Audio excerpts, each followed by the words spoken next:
Welcome to our channel, where we bring you the latest developments shaping the global landscape. In today's video, we turn our attention to the South China Sea, where tensions are reaching a boiling point.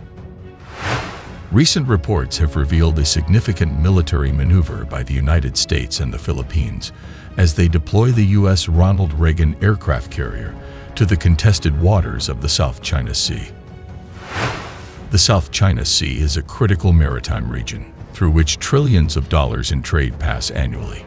It is also the subject of overlapping territorial claims by several nations, including China, Vietnam, the Philippines, and others.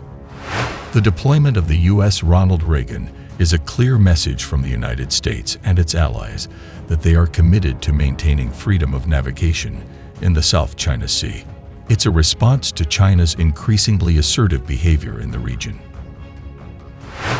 The USS Ronald Reagan is not only equipped with advanced fighter jets capable of conducting air superiority missions, but it also serves as a floating military base, housing thousands of troops ready to respond to any contingency. This deployment comes at a time of heightened tensions in the region, with China ramping up its military presence and conducting provocative maneuvers near disputed territories. The Ronald Reagan Carrier Strike Group is operating in the South China Sea. Carrier USS Ronald Reagan and cruiser USS Antietam were shown during a replenishment at sea operation in the South China Sea. A separate imagery set showed destroyer USS Rafael Peralta in the same area. U.S. Nimitz and its strike group had been operating in the area in April before moving to the Philippine Sea in May.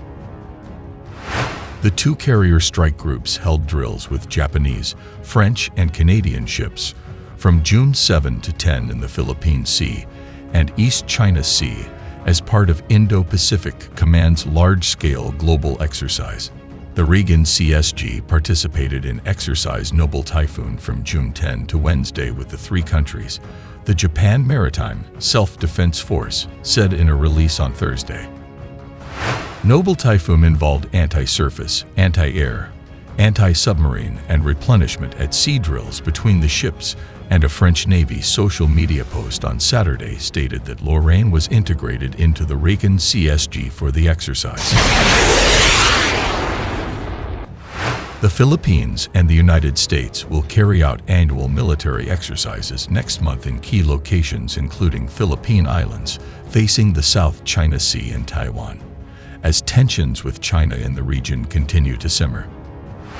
The exercises, called Balikatan, or shoulder-to-shoulder, will move away from sprawling military camps in the countryside to locations in northern and western regions, Philippine Army Colonel Michael Logico told a briefing on Tuesday. The move is consistent with the shift in the country's focus from internal to external defense. This year's exercises, which a Philippine diplomat previously said could be larger than last year's 17,000-strong drills, will also focus on cybersecurity training and information warfare. Batanes, the island province closest to Taiwan, could again be one of this year's exercise venues, Logico said, but he stressed the activities will not focus on the democratically governed island. It is natural for us to exercise in those areas because if it's part of Philippine territory, it is where we wave our flag. These are the areas where we defend, Logico said. China claims Taiwan as its own territory despite the island's rejection, and routinely stages air and naval military operations near the island.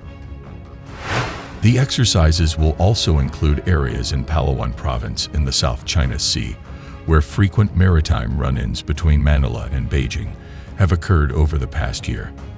These are locations that we can adequately perform joint operations, Logico said. The Philippines on Tuesday accused China's Coast Guard of carrying out dangerous maneuvers that led to a collision between its Coast Guard ship and a Chinese vessel during a resupply mission for Philippine troops in the South China Sea. Like last year, Logico said militaries from both countries will conduct a ship-sinking exercise. Ties between Washington and Manila have warmed under President Ferdinand Marcos Jr., who last year almost doubled the bases American troops can access under a defense pact. Australian troops will also join the exercises, while the French Navy are participating for the first time, Logico said.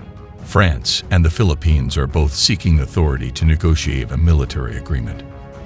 Philippine Armed Forces spokesperson Francil Margareth Padilla said the exercises will be from the third week of April to the first week of May. Previous President Rodrigo Duterte had threatened to scrap the U.S.-Philippines alliance and realign the country with Beijing, but relations between China and the Philippines have grown tense under the current president, Ferdinand Marcos Jr.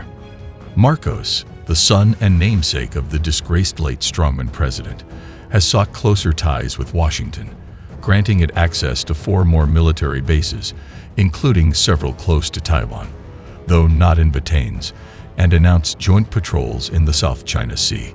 Marcos has said the bases under the Enhanced Defense Cooperation Agreement, EDCA, could prove useful if China attacked Taiwan.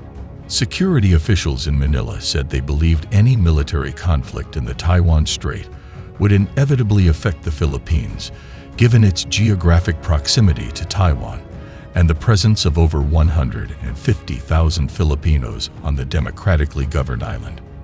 Batanes also served as one of the training sites during this year's joint military exercises, known as Balikatan, which involved more than 17,000 Filipino and American troops, making it the biggest ever edition of the military drill. At the time of the exercise, Keiko said she was seeking investment to build seaports and airports in the island province that is home to 18,000 people.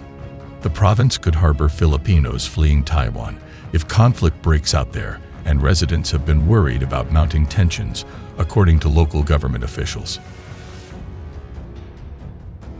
If I were a Chinese strategist, I would want to take the Batanes at minimum in order to ensure control of the Luzon Straits and use the island to prevent the approach of adversary naval forces, he said. Analysts warn that the risk of miscalculation is high, as any military confrontation in these waters could quickly escalate into a larger conflict with global implications. As the USS Ronald Reagan sets sail into the South China Sea, the world watches closely, aware of the high stakes involved in this strategic game of chess. Stay tuned for further updates on this developing story. Don't forget to like, share, and subscribe to our channel for more insightful analysis on geopolitics and global affairs. Until next time, stay informed, stay vigilant.